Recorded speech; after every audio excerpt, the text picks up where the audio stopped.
Bonjour tout le monde et bienvenue sur Claude Archery, les podcasts de tir à l'arc. Cette semaine, j'ai envie de vous parler de quelque chose que j'ai remarqué en compétition ces derniers temps et que j'ai observé il y a déjà très longtemps quand je faisais des compétitions même à haut niveau. C'est-à-dire les coachs de dimanche. Alors, c'est qui et pourquoi il existe les coachs de dimanche? Alors, les coachs de dimanche, souvent c'est cette personne, un ami, les parents d'un archer qu'on connaît, ou nos parents, ou enfin quelqu'un qui est là à côté de nous, qui vient nous donner des conseils pendant la compétition en fait. On va dire, on est en train de tirer, on est en position un peu bizarre parce que peut-être on a fait une erreur, etc. Et il y a toujours cette personne derrière qui va nous dire, bah écoute, hein, tu devrais, t'as fait comme ça, t'as pas fait comme ça. Enfin, et souvent, ces gens-là ne sont pas des entraîneurs chez de niveau, c'est des archers, comme moi j'ai dit, qui font la compétition de dimanche, voilà.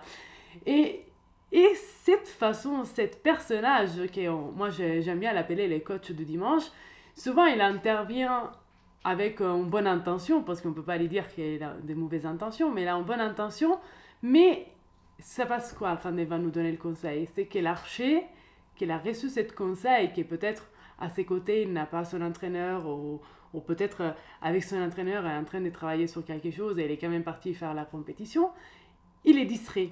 En fait, il nous casse notre boule. Vous savez, à plusieurs reprises, je vous ai dit, quand on est en compétition, même quand on est en entraînement, il faut avoir notre bulle. On se répète nos choses, notre geste, etc.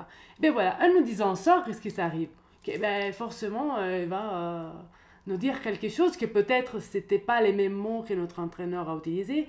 Peut-être c'est pas les mêmes mots que nous-mêmes on a utilisés avec nous-mêmes. En fait, ça va être un peu un Big Mac des choses et notre boule qu'on s'est formée avant la compétition, il fait plouf et elle explose et elle est plus là. Donc, cette personnage, malheureusement, on doit vivre avec en fait, hein, parce qu'on sait très bien que c'est un peu compliqué. Et même moi, avec mon expérience et etc., moi aussi, j'ai parfois les coachs de dimanche qui viennent me donner des conseils, mais j'ai su faire la part des choses. Et ce que je vous demande à vous comme archer, à nous comme archer, c'est de s'isoler, de ne pas écouter, de continuer la chose qu'on est en train de faire. Une personne à moi très chère, que je sais qu'elle me suit sur ma chaîne YouTube, quand j'étais plus jeune, elle me disait, enfin Claudia, tu es à la compétition, tu tires, hein, et la position tu la connais, il ne faut pas passer des temps à réfléchir sur l'action. Effectivement, au bout de mes 30 ans, j'ai dit oui, cette personne, elle a raison, oui et non. Enfin, la façon de dire, elle était très drôle. Après, oui, elle a raison. Pourquoi? Parce qu'une fois qu'on est en compétition, et moi j'ai pu la remarquer dimanche dernier quand j'ai fait la compétition après 7 ans, et c'est qu'au moment qu'on est là, notre action, ma foi, on sait la faire. On est là, on pense à notre séquence des tirs, on pense à notre meilleur point de force, on pense à qu'est-ce que nous rassure et on fait la compétition. Si après, dans la compétition, on se rend compte qu'on fait des erreurs, c'est le travail d'un entraîneur, d'un coach, ou si on ne l'a pas de nous-mêmes, de nous analyser une fois qu'on rentre à la maison. Enfin, on ne peut pas aller chercher la lune quand on est en train de faire en compétition. On ne va pas détruire tout ce qu'on est en train de faire pour essayer de faire mieux. Si on sait qu'on est dans la journée qui ma foi, c'est la mauvaise journée parce qu'on tire mal, parce qu'il y a X raisons, tant pis, on assume cette compétition, on la fait jusqu'au bout comme mieux on peut et après, on va voir qu'est-ce qu'on peut améliorer.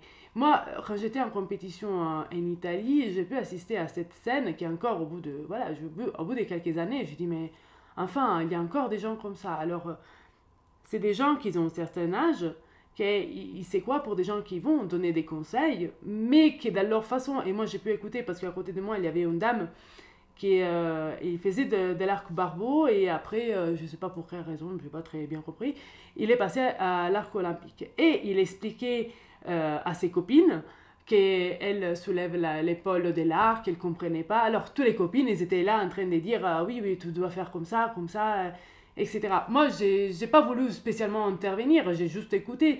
Mais les conseils qu'il donnait, c'était pas forcément correct en fait. Et il y a certains exercices, certaines choses à faire et à comprendre pourquoi on soulève l'épaule de l'arc. Et même moi, je peux vous assurer qu'avec la fatigue, etc., j'ai dû lutter un peu contre ça parce qu'à un moment donné, mon arc est gagné sur moi. Mais je connais mon corps et je sais comment faire. Donc mon conseil, c'est vraiment ça. Les coachs du dimanche, c'est très drôle. Et moi, ça me fait trop rigoler. J'adore les voir parce que voilà, c'est des gens qui sont quand même passionnés, qui aiment bien ce qu'ils font et ils veulent juste exprimer ce qu'ils savent. Et c'est juste comme ça. Mais il faut savoir, faire sa petite bulle, dire allez, j'écoute pas, je suis là, je fais ce que je sais faire et ce que j'ai appris. Ok? Vraiment, c'est pour ça que l'autre fois, je vous ai fait une vidéo où je vous expliquais les facteurs externes, comme les gens qui nous touchent, etc. Ça, il faut s'isoler de tout ça, il faut être isolé. Moi, à tête froide aujourd'hui, je peux vous dire que j'ai fait ma compétition et c'était très compliqué au bout d'un moment parce que, comme je vous disais, j'ai eu toujours cet grand problème de tirer à la dernière minute, à la dernière seconde, parce que voilà, c'était ma caractéristique. En compétition, je me suis dit, allez, là maintenant, je vais essayer et je dois tirer dans les temps. Et je savais que pour arriver à faire ça et pour parler à moi-même, parce qu'en fait, j'ai parlé à moi-même, eh bien, j'étais dans ma bulle, je ne devais pas sortir de ma bulle. Donc l'importance, c'est vraiment, pendant la compétition, comme pendant l'entraînement, c'est de rester dans sa propre bulle. Et après, si vous avez un entraîneur, et là je m'adresse aux entraîneurs, parce que je pense que parmi quelqu'un d'entre vous, il y a sûrement un entraîneur, un coach qui entraîne quelqu'un. Vous êtes avec votre enfant, votre personne là que vous êtes en train de suivre. C'est les conseils qui sont importants, mais il ne faut pas les donner en compétition tout le temps. Moi, hormis les coachs du dimanche, mais j'ai eu aussi des entraîneurs qui me suivaient tout le temps et qui ne savaient pas trop comment me prendre en fait en compétition. En compétition, ben, si à chaque fois ils me disaient Claudia, t'as pas fait ci, et t'avais le doigt, et oui, t'avais le doigt qui sortait trop et machin, et si t'avais la main de l'arc trop rigide, etc. Enfin, c'était trop d'informations en compétition. Je trouve que cette typologie d'informations, il ne faut pas les donner. En compétition, quand on suit quelqu'un et on est entraîneur, il faut suivre la personne, il faut savoir la prendre pour sa caractéristique personnelle, de tel comme il est. On la connaît quand on suit quelqu'un, on connaît comment il est fait la personne. Moi, je vous porte l'exemple de mon entraîneur qui m'a suivi pendant très longtemps,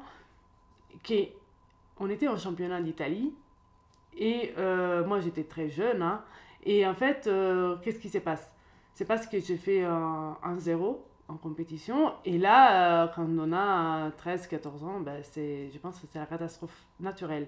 Je me rappelle de devoir pleurer tous mes larmes et je voulais tout arrêter. Et lui, il m'a regardé et c'est parce qu'il me connaît tel comme je suis, comme personne. Elle m'a dit, écoute Claudia, soit tu t'aimais maintenant et tu sors toute ta force pour gagner parce que tu peux y arriver, sinon c'est pas possible. Je me rappelle ses yeux, je me rappelle sa tête. Je me rappelle qu'elle me l'a dit comme dire allez, tu peux les faire. Et je l'ai fait. C'est la preuve, j'étais arrivée 3e dans cette championnat. Et j'étais super contente en fait. J'ai compris qu'il faut comme ça qu'il faut suivre les personnes. Moi, même dans l'équipe italienne, quand j'avais mon entraîneur derrière de l'équipe italienne, il me disait toujours Claudia, pense à quelque chose de beau. Et moi, c'est ce que j'essaie de vous dire, pensez à quelque chose de beau. Et il me disait même plus les flèches. Il me disait, mais de toute façon, c'est pas la peine que je reste derrière toi à regarder tes flèches. Tu sais exactement comme tu as tiré à cette compétition et qu'est-ce que tu dois faire. Et de temps en temps, quand j'ai oublié, ben, il me disait, allez, pense à la petite fée. Et moi, voilà, j'ai pensé à ça et j'étais super contente et j'ai arrivé. Donc voilà, mon conseil, c'est les entraîneurs, qui fassent les entraîneurs, essayez de comprendre, vous suivez. Et les coachs du dimanche, s'il vous plaît, essayez des... C'est très drôle, j'adore, mais on donne peut-être des conseils après la compétition, pas pendant, parce qu'il y a certaines personnes qui après ils font des confusions. Et moi là, je voyais, il y avait des gens qui étaient beaucoup plus âgés que moi, qui voilà, ils étaient un peu perdus en fait dans leur truc. Ils faisaient après dans la cible, il y en avait partout, ils n'arrivaient pas à se remettre, ils étaient complètement dépités. Et la seule chose que je voulais dire, c'était mon Dieu, il faut que je vous aide. Mais voilà, je n'osais pas parce qu'en compétition, j'estime qu'il ne faut pas être comme ça. Et une autre chose que j'ai remarqué qui m'a fait vraiment de la peine en cette compétition que j'ai fait, c'est qu'il y avait un garçon, un jeune garçon qui tirait avec l'arbre barbeau. Et les pauvres, il avait une action qui c'était juste à se mettre les mains dans la tête. Alors, il faut prendre avec des pincettes ce que je vous dis, parce que chacun il a son action. Mais autant qu'entraîneur, parfois il faut savoir regarder aussi les gens qu'on amène en compétition. Si on a un marché qui tire complètement avec les dos comme ça, enfin, et les pauvres, il va s'abîmer le dos à 10 ans. Donc peut-être qu'on doit faire quelque chose pour le remettre droit. Et il avait les targets paniques et il ne savait plus comment faire. Et ces garçons, il a passé 2h30 de compétition à pleurer. Il n'y avait personne à côté de lui, il pleurait tous ses larmes.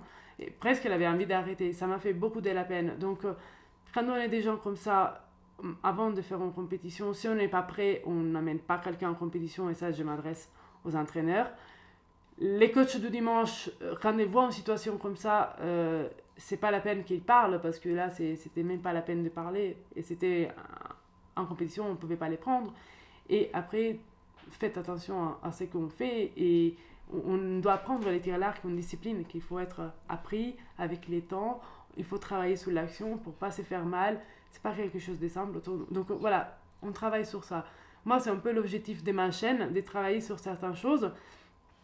Et d'ailleurs, avant de conclure, je vais vous informer, je vais vous annoncer que suite à cette compétition, que ça me venait vraiment à l'esprit, j'ai dit, allez, il faut qu'on travaille, et si vous êtes d'accord, vous allez me le dire dans les commentaires, qu'on travaille l'ancrage, donc quand on arrive ici, qu'est-ce qu'il faut faire, qu'est-ce qu'il faut penser, et après, je sais que j'avais déjà fait une vidéo sur les 3 erreurs de l'archer, mais je pense qu'il faut qu'on se focalise, et vous allez me dire qu'est-ce que vous en pensez aussi, sur l'épaule de l'arc. Parce que ce n'est pas possible que cette épaule, il crée autant de problèmes. Il faut savoir la gérer. Ok? Donc, je vous dis à la prochaine et bonne semaine. Et laissez-moi des commentaires et d'autres idées pour d'autres vidéos. Allez, ciao, ciao!